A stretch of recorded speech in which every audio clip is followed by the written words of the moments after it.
Pagpasensyahan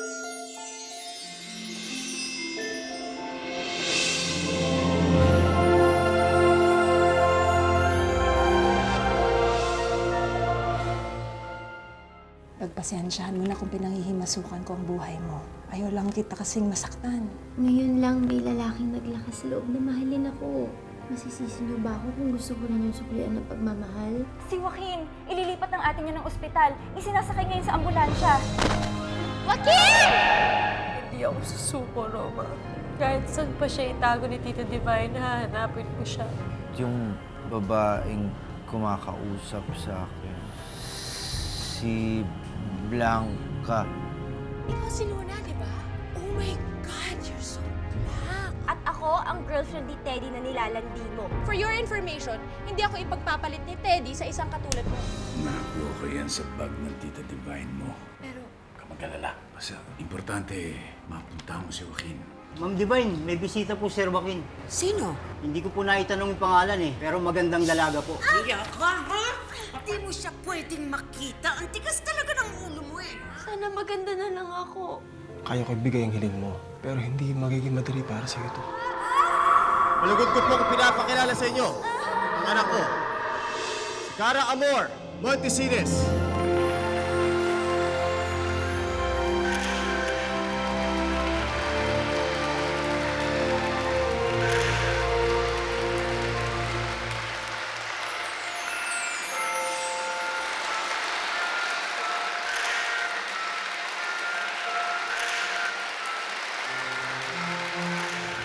Nay, nangyayari ba talaga to? Lahat sila gandang-ganda sa akin. Kahit ako hindi ako makapaniwala eh. Pero totoo ang lahat ng ito. Hindi ka nananaginip. Natupad na rin ang lahat ng mga pangarap mo. Hindi ko akalain dadating ako sa panahon na to. Na lahat ng tao binibigyan ako ng importansya. Lahat sila hindi ako tinataboy. At hindi nila ako kinatatakutan. Luna, may gusto mo bang hilingin sa akin? Wala na po, Papa Diego. Wala na akong ibang mahihiling pa. Nasa akin na ang lahat ng pinapangarap ng isang babae.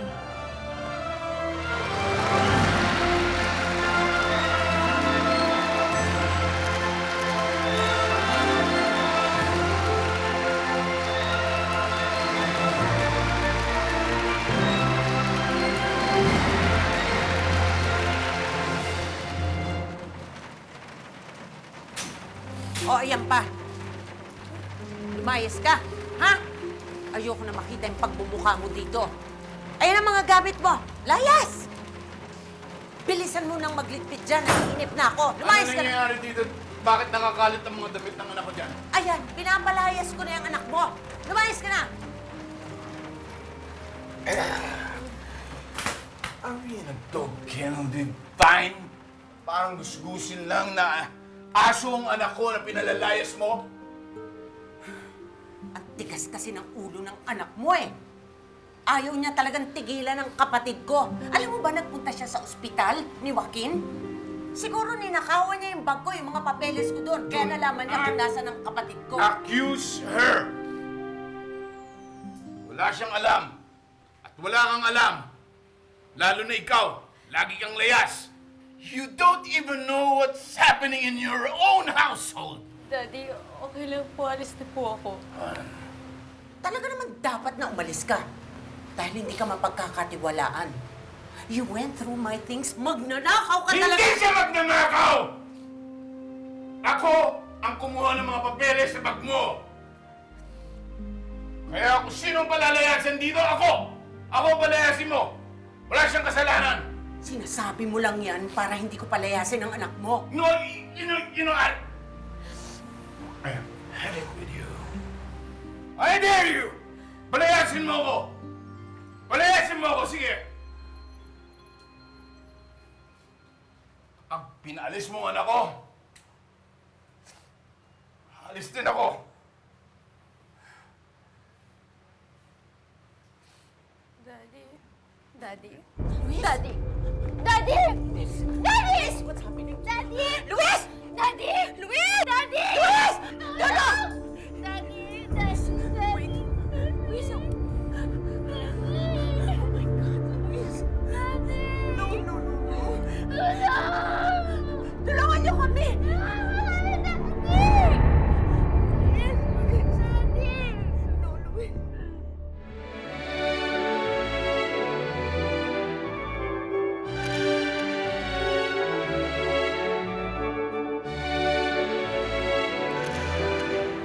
Shego, kailangan ba talagang baguhin natin ang pangalan ni Luna? Dahil hindi na siya si Luna. Ang dating itim na Luna ay wala na. Siya na ngayon si Cara Amor.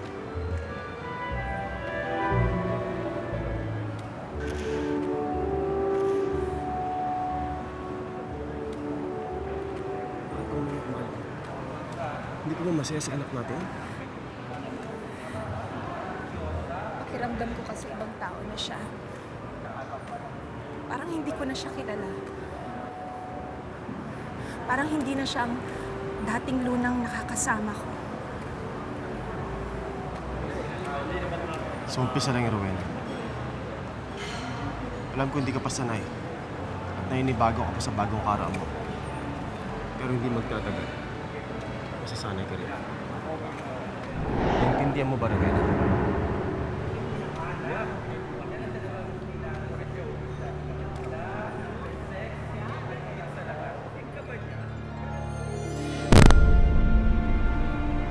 Naintindihan ko, mahal ko.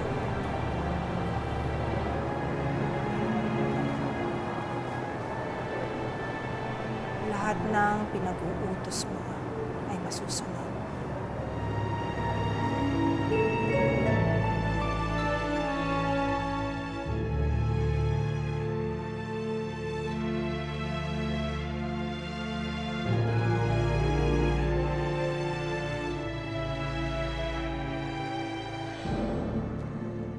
Ako na ba talaga to?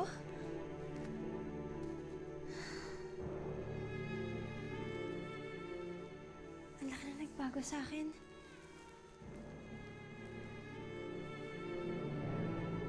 Halos hindi ko na makilala ang sarili ko sa salamin.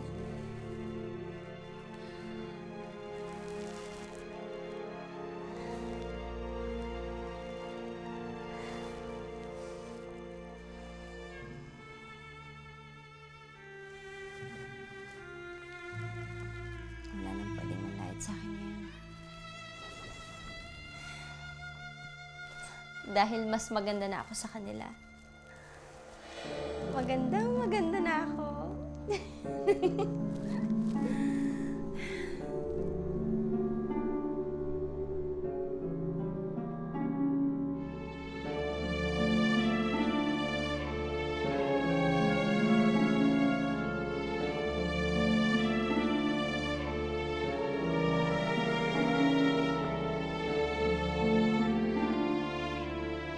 Tigas kasi ng ulo mo eh.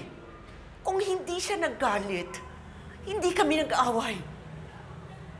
Itong tandaan mo kapag may masamang mangyari sa daddy mo, hindi lang kita papalayasin, ipakukulong pa kita.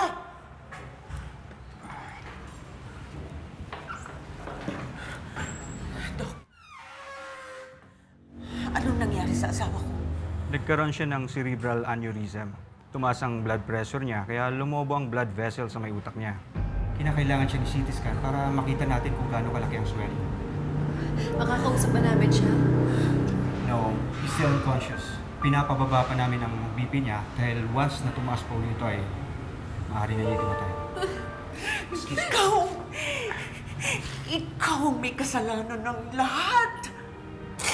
Pag nawala sa akin si Luis, itong tandaan mo, dadalhin mo hanggang hukay na ikaw ang pumatay sa daddy mo! Ikaw ang pumatay sa daddy mo!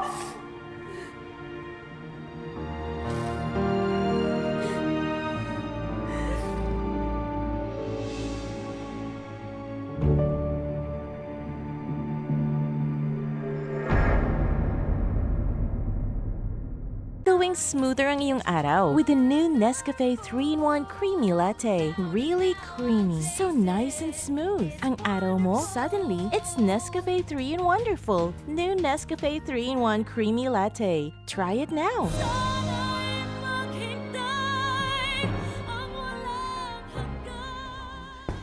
Paano nangyari yun? Di ba ang itim ni Ma'am Luna? Bakit bigla naging mistisa? Nakakapagtaka talaga. Kahit ako di rin makapaniwala Hala! Sige! Chismisan ng chismisan! Ha? Nagkakawagan na naman kayo ng dila dyan. Nagtataka lang po kami. Kasi bigla pumunti si Ma'am Luna. Ano ba? Ha? Lumaklak lang yun ng 10 ganong gluta. Kaya ayun, kasing puti na ng papel. Okay na? Ha, okay na. O pwede na tayo magtrabaho.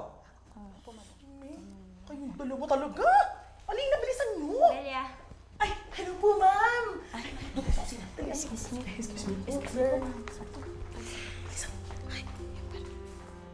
Hindi ko akalain mangyayari sa akin to.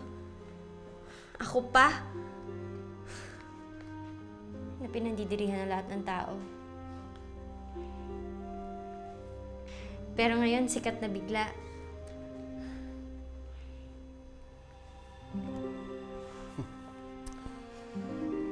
Sa ganda mo at yaman natin, imposibleng hindi ka makilala.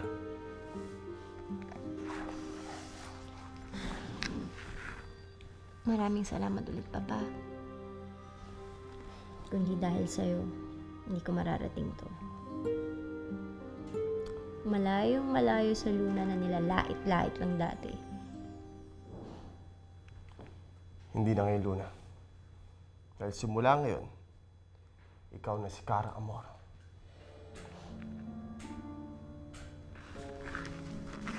At sigurado ako, pag nakita ko ulit ni Teddy, manghihinayang siyang pinakawalan niya pa ako.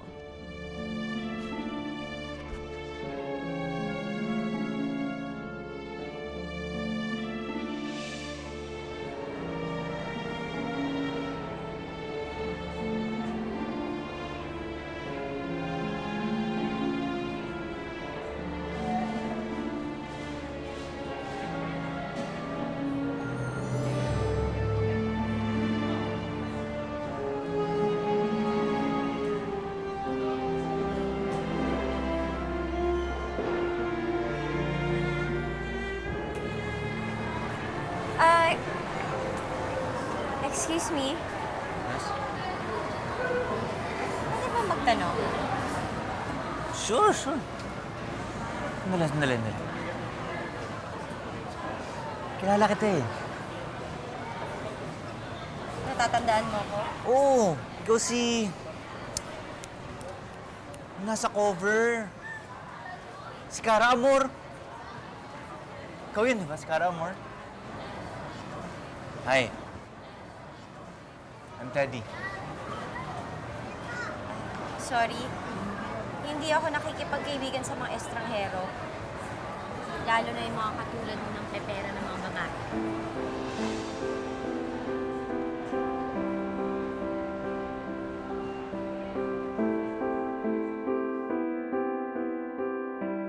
Saan kaya ako kukuha ng pagpapagamot kay Daddy? Ang mahal naman ng mga tests na gagawin sa kanya. Kanino ko hihingi ng tulong? Hindi ko naman maaasahan si Tita Divine.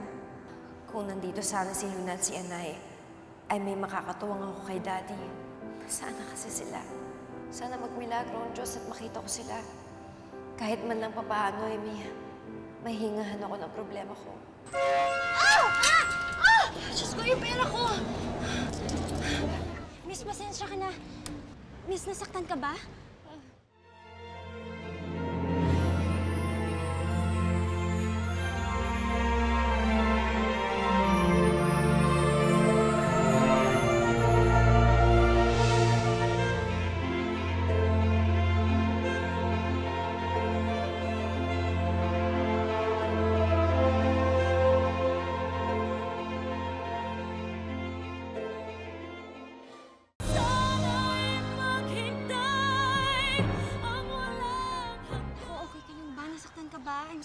Okay lang ako, di ako nasaktan. Yung pera ko lang kasi nahulog. Kailangan ko pala. Huwag na.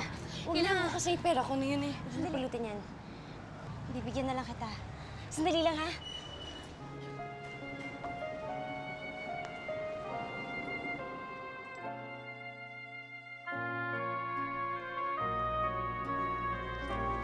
Miss, ito.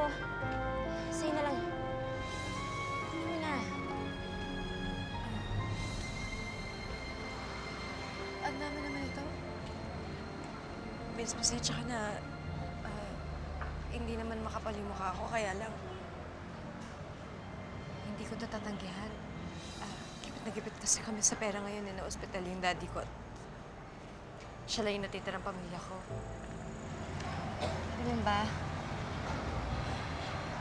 Kawawa naman kayo. Alam ko yung pakiramdam na yan. Nung hikawas pa kami ng nanay at ng kapatid ko. Alam mo kung kailangan mo pa, pwede ko naman dagdagan ito. Kunin mo yan to sa'yo na. Okay na ako. Salamat. Hula ka na langit. Salamat talaga. Sige. Pasensya ka na talaga. Sana gumaling yung daddy mo.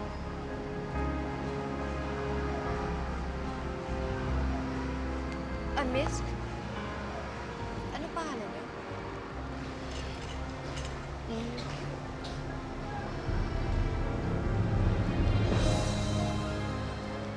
Kara.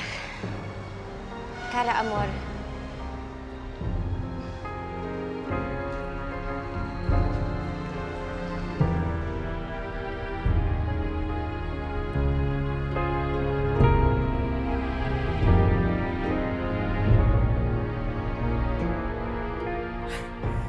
Okay. Fine. Salamat na lang. Wala nang gustong magpautang sa akin. Damn it. Alam mo, kasalanan lahat ng Blanca na yan eh. Kung hindi dahil sa kanya, hindi sana mauospital si Luis. Eh di hindi sana ako mangungutang ngayon. Kung kasalanan lahat ni Blanca, eh di siya paraketin mo.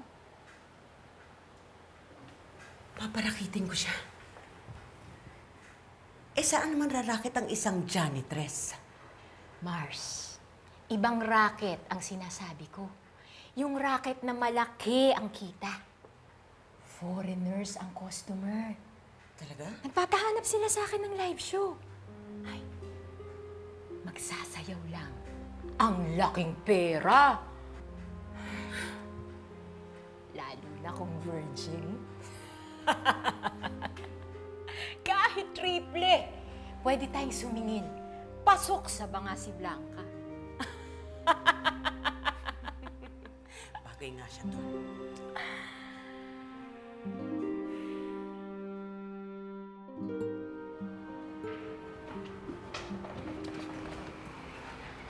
Gusto na po, daddy ko. Normal lang po yung BP niya. Sige po.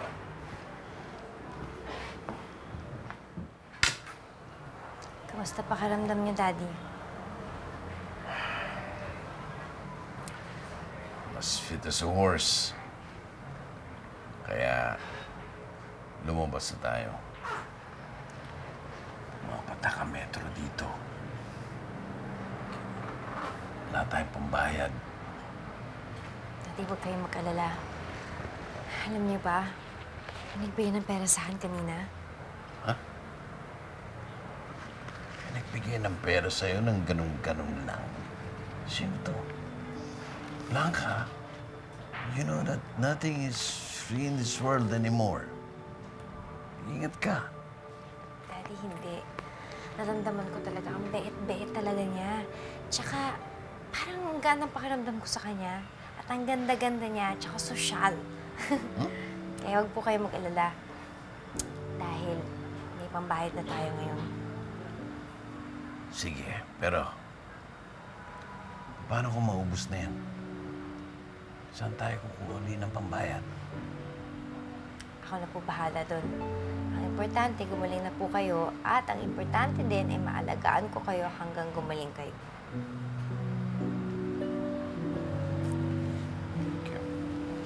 Thank you, thank you. Angel ka talaga. Oh, gusto mo bang gumaling ang daddy mo? Halika. Sumama ka sa akin. Sama na din si Blanca. Malaki ang kikitain niya dito. Sigurado, mapapagaling ka niya. Halika na. Si Vine! Blanca!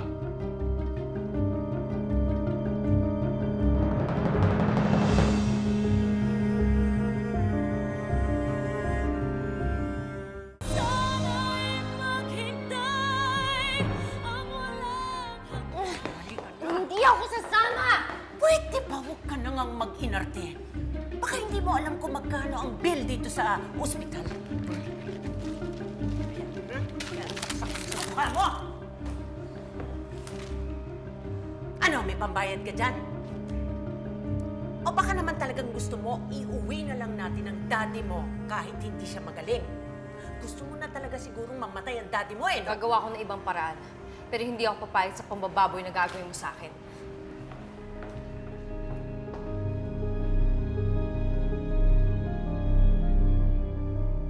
Nakakaawa yung babae kanina, no? Yung nakita natin sa daan. Naalala ko tuloy si Ate Blanca. Eh, akala ko ba iniwang ka niya? O nagpunta ba silang Amerika? Tama ba? Oo, aminin ko. Tatampo pa rin ako sa kanila. Pero minsan naisip ko pa rin sila eh. Sila kaya?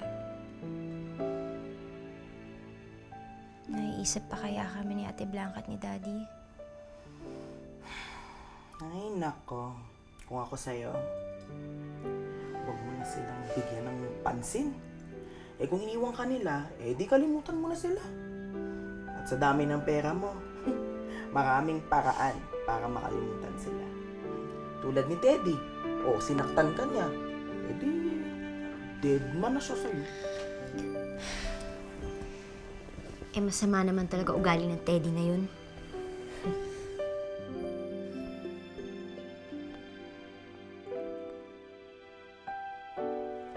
Di siya katulad ni Aki. Aki? Sino? Boylet mo? Ha? Alam mo, kahit sikat siya noon,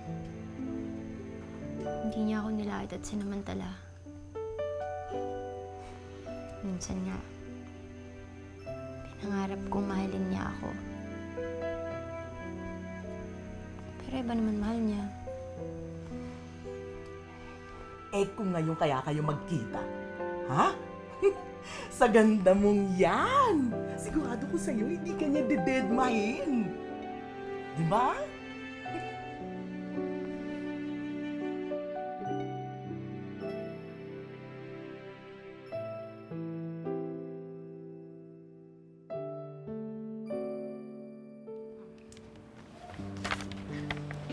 Lahat ng to kailangan ko bilhin. Oo, kasi maintenance yun ng daddy mo eh. At kapag hindi ko binili, lalala yung lagay niya. Sige, sa labas na lang ako bibili para mas mura. Ay, kailangan na pala niya inumin niya ng alas 10, ha? Sige, sige.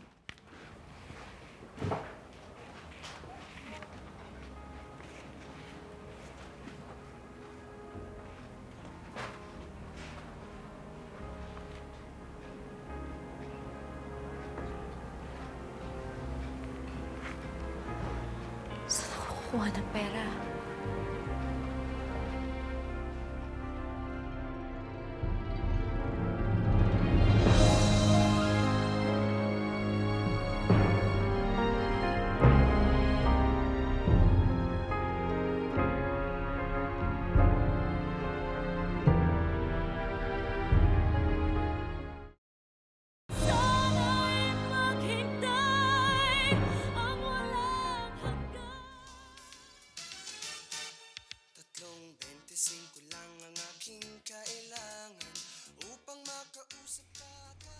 Nasaan ka na, Aki?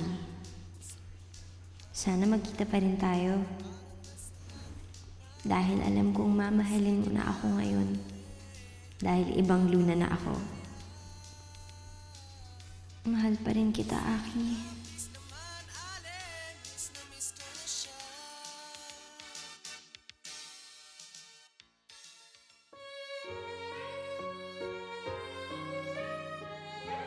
Marami na palang bago dito. Ngayon ko lang nakita tong mga to, ah.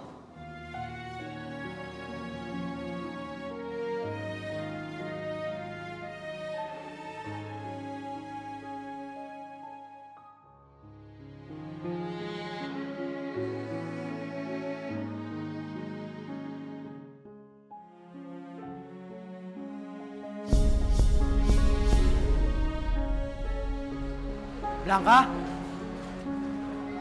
Blanca! Mabuti naman at pumayag ka.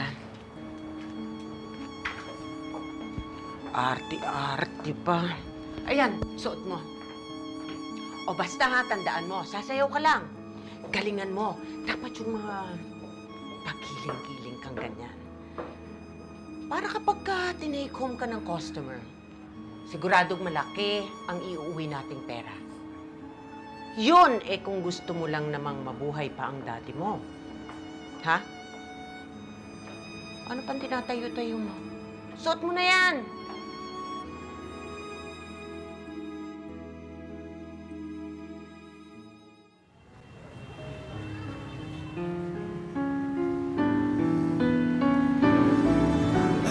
Sana'y malaman mo, nandito lang ako. Hintay na sana ay magbago ang takbo. Itong aking mundong umiikot lamang sa'yo. Hindi maiinip, anang araw makakamit ko rin ang iyong pag-ibig. Ano bang ginagawa mo? Ikaw na ang susunod na sasayaw, Blanca. Nagmamakawa po ko. Hanggang ganito na po yung kaya ko. Hindi ko po kaya. Bakit sumasakit yung ulo? May mamang nahimatay, oh. Kawawa naman siya. Huwag mo yung patulan. Baka gimmick lang yan ng mga hold-upper. Si Mr. Lumibaw, siya ang nag-iintay sa'yo dito sa kwarto. Make him happy. Wala ka ng choice. Joaquin Alvarez. Benyan siya si Aki, yung kababata ko.